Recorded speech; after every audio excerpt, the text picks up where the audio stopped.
You're too cool in the similar atmosphere that I'm cool in, so I didn't want to. Yeah, that's fair. Didn't want to blow up my spot. That's fair. Can't have two cool, smart black guys at the same time. Yeah, you're worried I'm gonna fuck your bitch. Yeah, it's all it is, man. You know, I heard you got a big dick, bro. Yeah. Yeah, get that one out there. Actually, keep that one in. I don't care what else you keep in. Keep that in.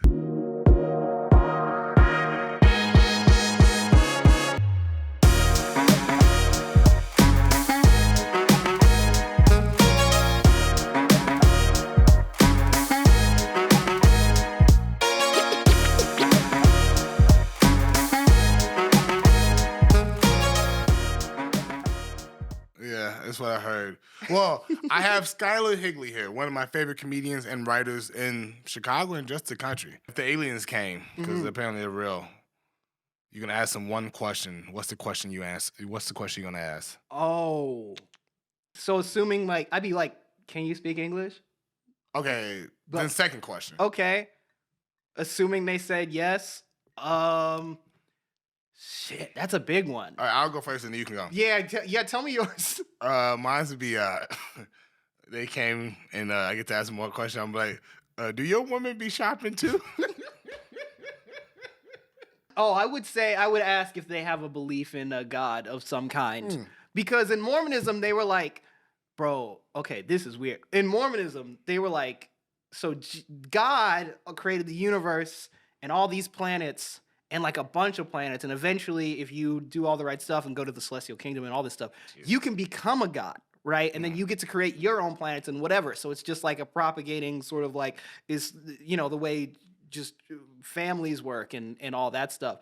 And so God comes from like a long line of like infinite gods or whatever. And so, but he said like within this, or Mormonism says within this universe, Jesus went to other planets to save the souls of the other living beings on other planets. So the stuff that he came down and did for us, he also did on other planets. And they said, what the thing that they said in Mormonism was, Earth is the only planet who killed him. Which is crazy. But it would be crazy if you asked aliens, like, do you believe in God? And they was like, yeah, we believe in Jesus Christ, bro. We are followers of the word. And then they we are lambs to his flock. And we murdered the guy. That's crazy. So they'd probably be pulling up on business. They'd be like, y'all motherfuckers killed Jesus. Hey, we heard about y'all, bro. Hey, y'all fucking G's, bro. No, that's so funny. I did not know. Mormonism is crazy, if I may say. It's pretty wacky. It's pretty wacky. And who says chess is for dummies? Hey, this is checkers. Checkers. This is a good game. Yeah, I feel like I have made obvious mistakes that I did not want to make. But that's okay. I forgive myself. You talk about the game? Yeah. No, just in life, bro. I'm about to say, this podcast got dumb heavy quickly, huh? Yeah, man. So when I was 4... If you can go back in history at any time, but it has to be an awkward moment, where would you go? An awkward moment in history? Yeah.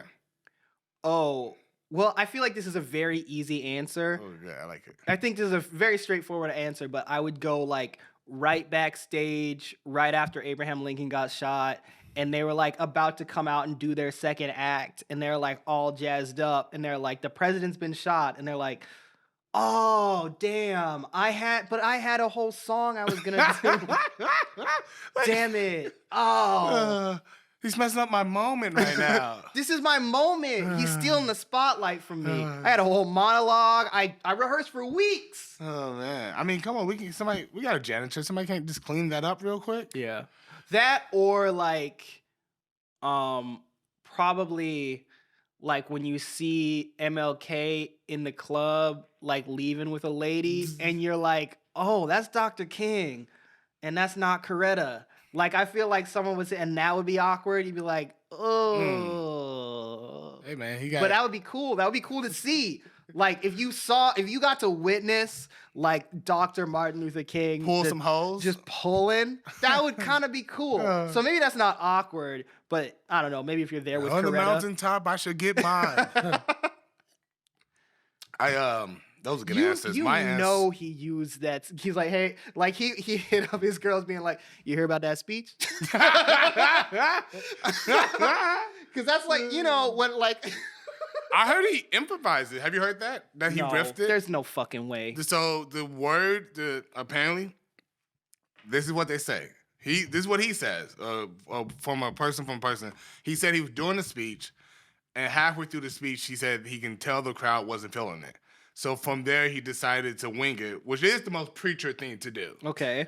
And from there, somebody says he said he made the speech up. He said that wasn't the original speech. He said he was just he was having a time, and the crowd wasn't into it. And then he's like, let me go ahead and started going to crowd work. Sir, what do you do for work? You're a doctor? There should be more black doctors. Well, ma'am, how long have you two been dating? I have a dream that you could date a white woman sometime. Exactly. I heard verbatim that's how it happened. Sure. Okay. Here's the thing. I'll take that. I'll accept it. I don't like that. I don't want to give improv people that much credit. I mean, if he's riffing, you know, that's fine. It can be cool or whatever. But you gotta. I'm a writer, so I ride for the writing. You know, the written word. That's what it is. So if he improvised that, I'm choosing not to believe that. That's fine.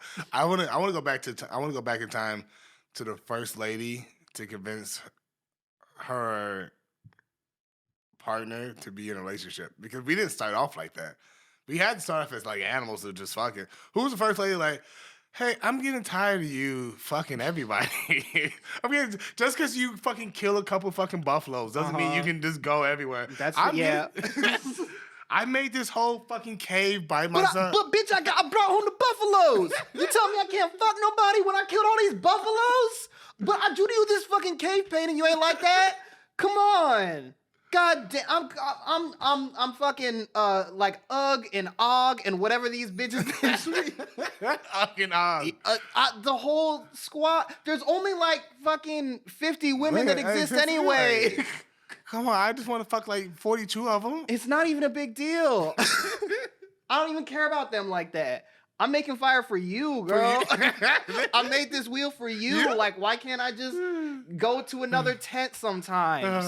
Can we jump on the corners like this? Nope. Like this? Okay. All right. That's why I went there. All right. Put myself in the corner. I guess we're not playing Chicago rules then. Because in Chicago, you come to Chicago. You can jump off the fucking board. You can jump up. You be like, I'm going to take the CTA. What's the craziest thing you had to write for? The craziest thing I had to write for? Yeah. Israel-Palestine, bro.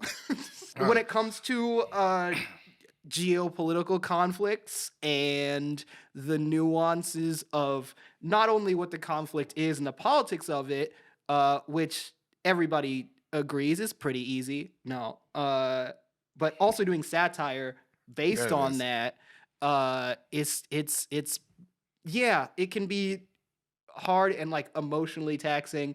And then like also when it's happening in the moment and it's like write a headline, it's like, okay, how do I distill all this down into like satire form that's something that we in a line and a half. Yeah, to that goes like that we can run today. You got to read all of this stuff is happening and then write some stuff about it and then we'll see, and then we put it through all the filters of like, are too many people just like saying this one thing? Have we done this joke before? All this stuff that still applies. So it's just, that's crazy. Sounds like a job. Yeah, it's a job. It really is a job. And it can be a fun job. It can also be a very hard job. Yeah. And sounds every like job is a job. Sure. Right, yeah, I guess in a way. I like how I really made you consider that one, huh? Yeah, aren't all jobs prostitution? Yeah. Yeah. I don't know how deep you want to go, but I agree with that completely. I agree with it. Yeah. Everything is like so fucked up, and the more you read and understand, the more you know how fucked up it is, and then your choices are either to like ignore it, which enables it, which feels bad, or like engage with it, which can also feel bad. So you have to find a way to both be positive and active at the same time, knowing the depth of how bad things I are, agree. which is really hard. Yeah. So yeah, I would say that's definitely, yeah, quote unquote crazy. Yeah, it's hard. What I try to do is I wake up in the morning, I try to read some type of news article about what's happening. Then I beat my meat, hmm and then I go live my Oh, day. you got it. No, you got to beat your meat after. If you look, you're reading about the fucked up. I mean, hopefully that doesn't like make you horny to beat your meat, because that's bad. I mean, I know fucking Netanyahu's probably doing that, but you got to beat your meat after, because how else are you gonna survive in this crazy world where we have so much fucking capitalism and oppression and racism and all this stuff? If you're not gonna beat your meat, like, what are you doing? You know? I don't like how you made me be the white checkers people. I didn't want to be the white Yeah. ones. I made you be your arch enemy. I made you a white piece. I tried so hard to get out of that lifestyle, and now here you are making me be one of these white pieces. Did being a Mormon make you hate white people? Pass. No. No, I don't. It didn't. That's not what made me hate white people. No. Okay. I would say it made me well, I've been thinking about this for a while, but I didn't think about that then until I left.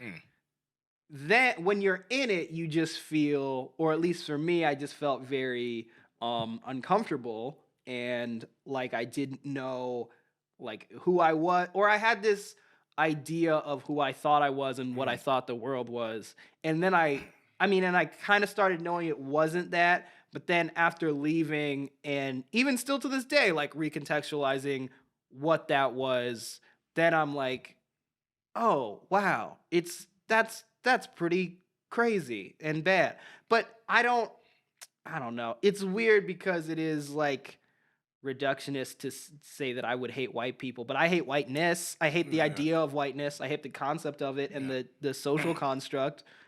People take or leave, you know, on an individual level. Yeah, exactly. Which is how you should do. Yeah, I'm just joking around. I know you don't hate white people. No, I know, but see, if I say I hate white people on this podcast, and then like a clip goes out there, it's like, oh, you hate white people, and it's like, boo, white people. I don't know, man. People be in my comments, man. People, you this racism, and I'm like, don't worry, I wasn't gonna clip it up for Instagram. I was gonna clip it up for YouTube. Yeah, you're fine. Don't worry. I know the audience. But those white people, those people who get mad about that when I say that, I do hate those white people. Yeah, I mean, because they're just not aware. That's the problem I have. And as a guy, I feel the same as you. As a guy who's like, man, there's so many wrongs that have happened, and to not. This is a weird thing in society where we're doing like, hey, two things can be true. Is it some people under the age of, what would you say, 30? Is it some people under the age of 35 who are white, who have no power, quote, in the system, who technically have done nothing wrong? Yes. But does that mean we don't acknowledge the history of your past? No. Right. And I don't even think that's that hard of a logic to kind of juxtapose. But then the problem is nobody, because of the internet, nobody fights in good faith. Nobody has good faith arguments anymore. Yeah, well, it always is just reinforcing your own beliefs, and nobody. I don't know if. I think this is a good question to think about, is if anybody was ever having good faith arguments in the first place, because we have a new version of like the technology, and every time there's like a new version of technology, that means that like our socialization and like our psychology around it changes. So then if it's like, if we have this new version, that means we weren't having debates in this way ever before. So it's like everything, rhetoric, and even I'm broadly referencing this book, Amusing Ourselves to Death by Neil Postman, but like everything forms around the technology basically, and the medium is the message. And so it's like before you weren't as exposed to differing opinions from people just like so directly. Obviously they were always out there, but you would hear them, and it wouldn't be like every day you'd be so close to like hearing them and dismissing them, or hearing that opinion that you maybe radically disagree with, but then you didn't really have to directly engage with it, or you weren't so close to it. Somebody would say some shit, but you don't have something right here that you can immediately go, this is why this is wrong. This is what I believe. Blah blah blah blah blah. And so it is very difficult. Oh, I'm gonna jump this right here. Bam, bam. I love the whole you're in such deep thought, like, society's changed, and now we have technology where we can respond directly to people, and also fuck you, nigga. Yeah, fuck you, nigga. That's a bad faith jump right there. Bam. I read this article the other day, Skyler. You're gonna love this because we become so polarized about things. Depending on which way somebody leans politically, you can know what they respond to. The fact that you can tell them the earth just got hotter.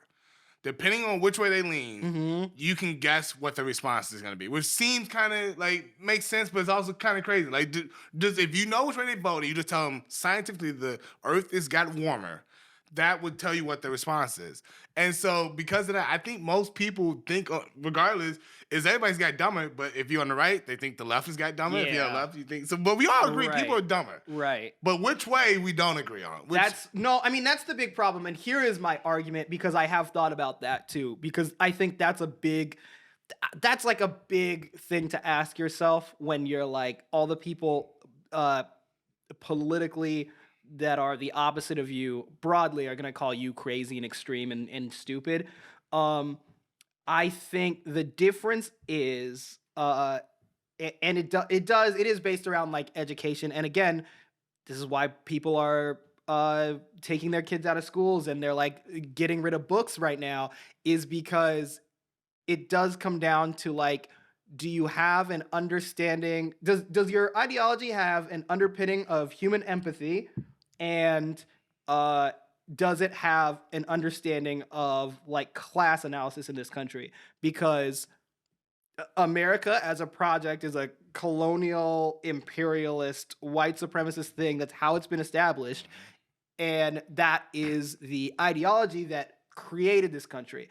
And if you aren't able to start from that point, which a lot of people aren't, and a lot of the schools don't necessarily teach in a satisfactory way or kind of breeze past it or whatever. And knowing that the propaganda of what our school systems and what our institutions tell us, you either accept like these institutional biases or you don't. Now that can get tricky in cases of like COVID, where there are institutions being like, yo, like, scientifically vaccines are good, and a lot of people are like, well, these institutions are messed up. But it's like, again, that's where the difference between being disillusioned with the anti-systemic bias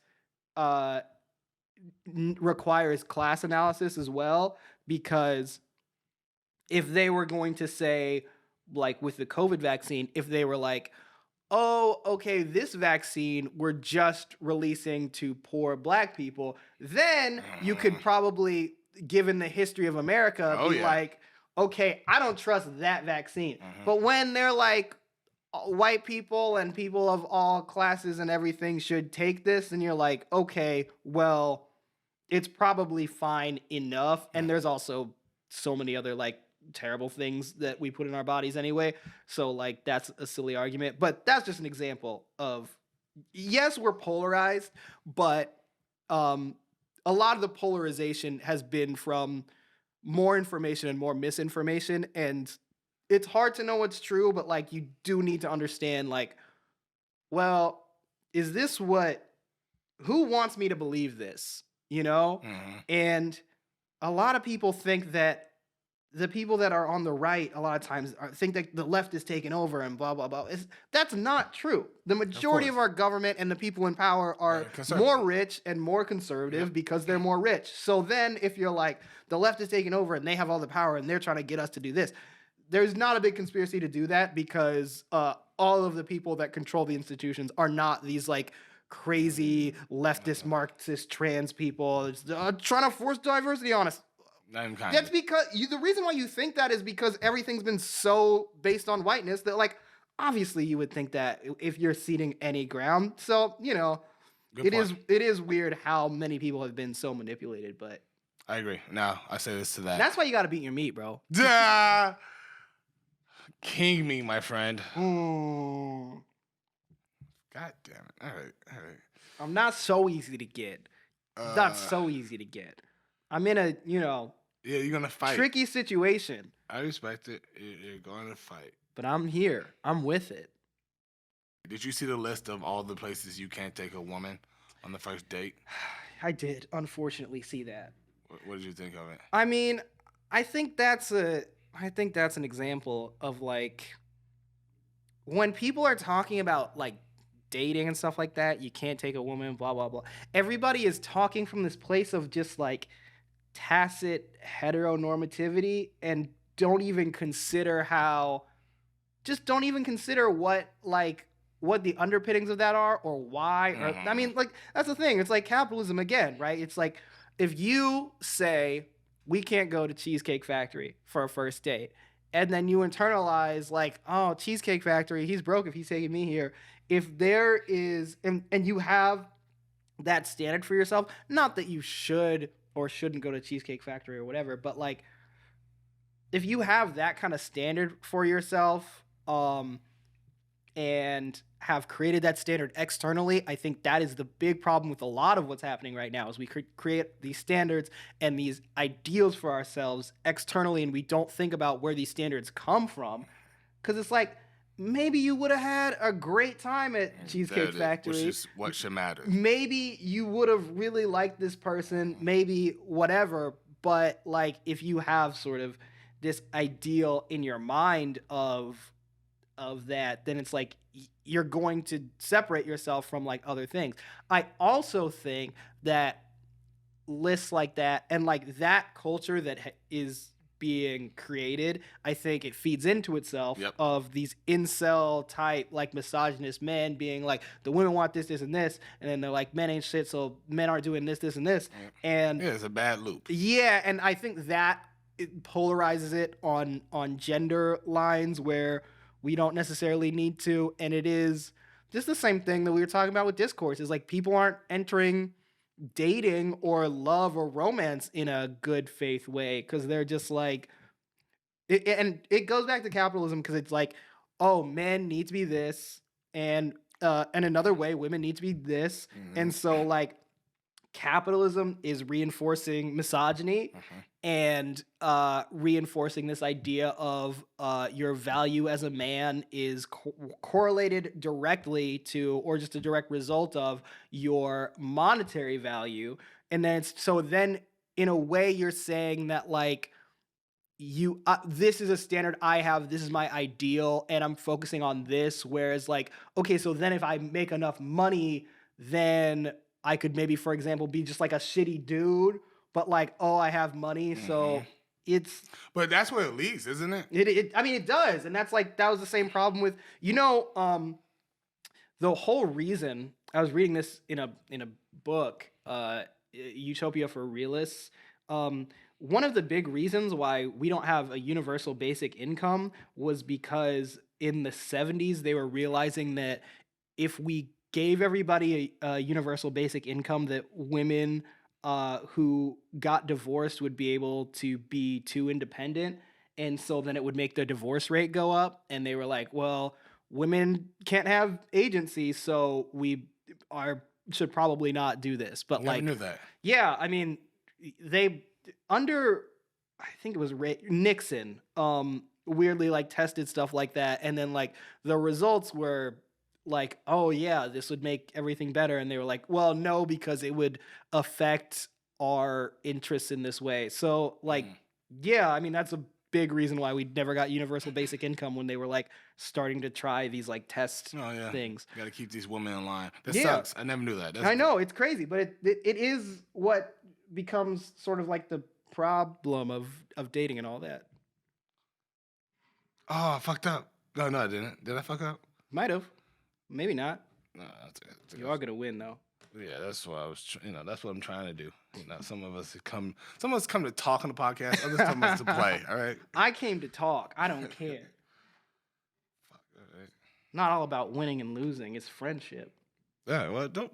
Not for, Yeah, now you're an asshole. Fuck. Word on the block is Mormon women have the tightest pussies. I wouldn't know. Damn. I wish they don't do it. They won't do it. So you don't know. Like, if that's the word on the block, I'll accept it. But have you ever, what's it called? Soak? I've never soaked. I've What is soak?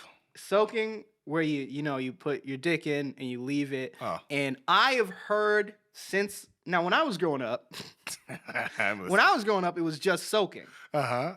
But now just soak it. Yeah, it was just soaking. That's all I ever heard about. And I heard about this in middle school, high school, and then now that's gotten even more popular. Now there's like this whole like jump humping phenomenon where you got like both you are like soaking and then you have your friend like jump on the bed. Honestly, I think that's a myth because I never heard about it growing up, but it could not be. You're talking about, so is that the equivalent of running a train on a lady? Yes, it's a train of the Lord, man. There's a black train coming. It's a train of Christ. I thought, here's the, I've soaked it plenty of times. Oh, yeah. That's just what I do when I'm not trying to bust a nut. Right, no, yeah. Look, we all get to a point where we are soaking at some point. It's not that we're not, so it's just like that's not the main event. It's not like, I was thinking of some motion, but then sometimes at a certain point you're like, wait, I'm gonna need to stay here for I'm gonna need to soak for a second. Just give me a good 60 to 90 seconds to soak, and then we can get back to it. We should make that a thing. Girls like, what are you trying to do? I'm just trying to soak. Trying to soak. I had a friend who was hooking up with this lady, but she was like super into his armpits. Like she's like, after they have sex, he said she would just like sniff his armpits for hours. Yeah, you gotta get a girl like that. You gotta get a girl like that. Growing up as a like straight dude, you're like, I don't know, I would never be into some butt stuff. But then butt stuff happens, and you're like, oh, this is actually very nice. I get all this stuff. I do too. That's the crazy part about it. I really do. Remember when Kanye's, who was it? Was it Amber? What's her name? Heard? No, not Amber Heard. No, Kanye's ex. The one who put a finger up his ass. Yeah, and she Amber said he's a finger in a booty ass bitch. Amber Rose. Yeah. And we all laughed at Kanye being like, ha, finger in a booty ass bitch. And then you think about it, and you think about what that experience is, and you go, oh, that's why he's a genius. That's why he could do what he did, because he wasn't closed off to having a finger in his ass. You think that he could make it that far if he was like, I'm gonna draw the line here. Like, this is why you got. I mean, also all that other stuff aside. Maybe that's what made him a Nazi too. So that's bad. Maybe we shouldn't be. She went too deep. That's all it was. You gotta go like half knuckle in. If you go all the way deep in, you're like, oh, Jews. I'm gonna go right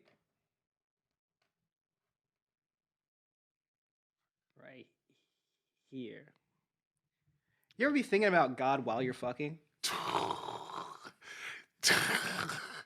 Yes and no, not recently, but yeah. But no, not recent. But like as a kid, yeah. But yeah, okay, yeah. But as a kid, I grew up religious, so like my first couple of nuts, I would be busting that shit and be like, oh, fuck, please don't be mad, but damn, that shit was amazing. Right, yeah, straight to hell. Yeah, you're like, oh no, yeah, no, that's. Can I tell you something crazy? Go You'll ahead. love this one. I remember this was like when I was like 13. And, my family has like a little daycare and shit. And my dad has a lot of siblings. A big family. Not me, but big family. So my auntie had like 6 brothers. And so she can just tell. She can just sniff. And she's like 50 at the time. I remember walking upstairs and my auntie looking at me and just looking at me. She goes, you better not be playing with yourself. She could see it in your eyes? See it. Yeah. She could see it. You had the dark circles and like the... Yeah.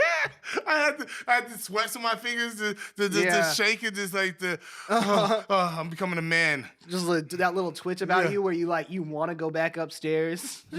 You're like, oh man, all you want to do all day is all you're thinking about. You're like, I don't even care about anything else. Yeah. So she says this, and she goes, because if you're playing with yourself, God's gonna make you piss fire. Whoa, I haven't heard that one before. Oh, bro, it's usually Go Blind, which I was like, fine, I'll become Stevie Wonder. That's cool. But you don't get to be a famous musician that just pisses fire. Like, that's not something that helps. There's no fire pissing Stevie Wonder. Not at all. You never heard that one time. So she tells me this, and I of course, believe her. Mm-hmm. I believe her from the bottom of my soul. I believe her. So I remember she tells me this, and at the time, I'm beating him. This is prime Right. No, 8th grade, 9th grade, and I'm putting up like at bare minimum 3 times a day. You're beating you're like Mike Tyson on your dick. bro, You are beating this shit. It is being your dick needs to fucking file a restraining order against you at that point. I'm like Michael Jordan, bro. 3-piece every day, bro. Sure. So and there is that point in every teenage boy's life where you go, I think I'm jerking off more than anybody else in the entire world. For sure. I really thought I was fucking putting up like God type numbers. I'm like, I might be like a fucking prodigy of beating my meat. So she tells me this, and so I'm so shook. I don't touch myself for like 3 days. But by like day 4, bro, I'm oozing. Yeah. I hated that you said that. I hate that. Oh God, no, it's bad. Oh no, it's really bad, bro. So, because then I imagined you like a sponge and someone just squeeze you. You just fucking nut. You just like a fucking like a goddamn octopus. You just shit. No, bro, it's bad. It's bad, bro. So you're walking through and there's like a snail trail behind you.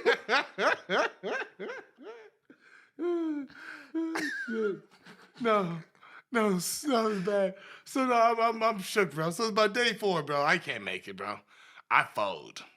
Great nut too. I remember busting that nut, going, and then right after busting that nut, bro, I had to pee. Bro. Oh no. Oh, this is like top panic. You get out a fire extinguisher, take it to the bathroom. Bro, Your grandma's like, what you doing with that fire extinguisher? You're like, nothing, Grandma, nothing. No, don't worry about it. I'm just trying to make sure you're okay. Don't worry. Just know I love you. Whatever happens, I love you. This is the most intense game of checkers I've played in a very long time. Hey, watch us play chess, bro. I'll fucking kill you, bro. You probably would. I also don't know. You think we could hold a conversation and play chess at the same time? I could. Yeah, everybody says that. I feel like all my friends make me feel like a fucking idiot. I play chess. I just don't know if I would play chess and then talk the way we've been kind of talking. I mean, I think I would do probably pretty poorly the same way I've done on this game because I was talking and not focusing on like starting to do the game. So, but I think I could basically on the same level. Chess is to me easier because it's not like any piece can move in any direction. There are like certain like rules so that basically like what you're going to get out of.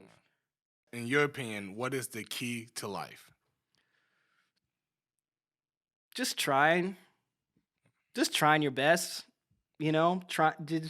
trying to enjoy yourself while, participating. But like, yeah, all you can do is try, I guess. That's beautiful. Yeah. Did you have a good time? I did. This was really fun. Thanks for doing it, my friend. Hey, thanks for having me. Yeah. This is great. This is our episode. Deuces. Bye. Bye, everybody.